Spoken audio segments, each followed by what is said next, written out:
Good afternoon, you're watching Anglia with a summary of Tuesday's lunchtime news.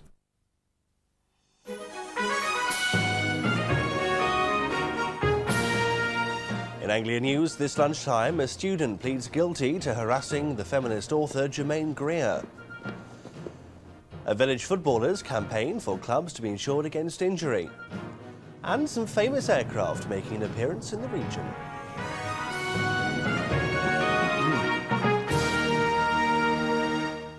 Hello, good afternoon. A 19-year-old student has pleaded guilty to harassing the feminist author Germaine Greer at her home in Essex. Karen Burke from Nottingham arrived at the Harlow Magistrates Court this morning. The court was told she had developed an intense interest in Professor Greer, writing her a stream of distressing letters, culminating in a number of uninvited visits to the academic's home at Great Chesterford near Saffron Walden in April.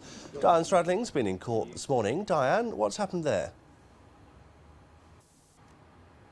Most of what we've heard this morning relates to how Karen Burke, who's a student in Bath, had come to regard Germaine Greer as a kind of mother figure. She said that she saw her as a spiritual mother. And this, most of the evidence this morning related to an encounter between the two women at that home in Great Chesterford on Easter Monday. It was the latest in a series of unsolicited visits, and in fact Karen Burke had been warned off, as it were, by the police on one occasion.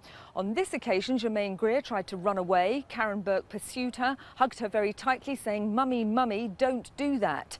In the struggle that followed, both women were injured. The struggle lasted for around 2 hours. There was a good deal of damage to Professor Greer's home, and her ordeal only ended when friends arrived, heard her screaming. They called the police and Karen Burke was arrested. She has since sought medical help and she has admitted this charge of harassment, and we're now waiting to hear what her sentence will be. Now back to the studio. Diane, thank you. People across the region are bracing themselves for the possibility of more flash flooding today. Storms created havoc yesterday. This house in Billericay caught fire after being struck by lightning. Those inside at the time managed to escape unhurt. Flash floods affected other parts of the region. At Stansted Mountfitchet, shopkeepers were clearing up after a downpour, and the Springwood industrial estate in Braintree was also flooded. Schools have also been hit. Rosemary Musker High in Thetford is shut, and St Michael's Primary in Braintree is closed to most pupils today. An amateur footballer whose leg had to be amputated after a mistimed tackle is to meet the Sports Minister Kate Hoey to press for compulsory insurance for football clubs. Richard Butler's life was changed during a game for his village team in 1996. Jim Rice reports. Richard Butler is still struggling on crutches 3.5 years after the football match that changed his life. A mistimed tackle while playing for local team South Creek near Fakenham left him in hospital with a broken leg. It was eventually amputated. Since the injury, Richard has lost his job and his home.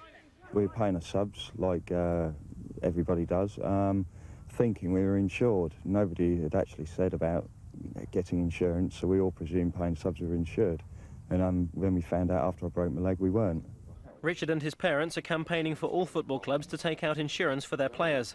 They've enlisted the help of their local MP to set up a meeting with Sports Minister Kate Hoey in London today. There's about 40,000 amateur clubs in this country, and if you multiply that by 11 players, that's an awful lot of people running around out there that may not have any insurance at all. Football clubs associated with the Football Association, the FA, should take out compulsory insurance, so this kind of accident will be covered. Whilst any change in the law won't turn back the clock for Richard, it could prevent other players going through similar trauma. Jim Rice, Anglia News. A sixth man has been arrested in connection with the stabbing at Westcliff-on-Sea in Essex on Friday. Adam Welly, who was 30 and came from Westcliff Parade, staggered into the Westcliff Hotel with a knife wound. He died later at Southend General Hospital. Detectives are investigating a possible link with an incident close to Prittlewell railway station on Thursday. Last night's arrest in Southend took the total number of people in custody to 6. A schoolgirl missing from home in Suffolk for more than 4 days has turned up safe and well. Police had started stepping up their search for the 14-year-old who disappeared on Thursday. Victoria Town disappeared from Beach Terrace at 11:30 in the morning and then phoned her parents on Thursday evening. Police were becoming concerned for her welfare, but they now say she's been reunited with her family. More than 300 vehicles checked by Norfolk Police last month were found to be defective. The roadside checks involved more than 800 drivers. 280 were reported for various offences. Police say anything less than the minimum tread depth can prevent the tyre gripping the road properly. One of the country's top environmental science centres has officially been made part of the United Nations. The World Conservation Monitoring Centre has been based in Cambridge for around 20 years, assessing the state of the global environment. At a launch yesterday, it was officially given international recognition for its work, and it'll supply the UN with its data. The information it collects will be used by decision makers around the world. Now, more than 20,000 people are expected to visit a two-day flying display at Norwich International Airport to mark its Diamond Jubilee. Aircraft taking part include a Spitfire and the famous flying fortress, the Sally B. Graham Lewis reports.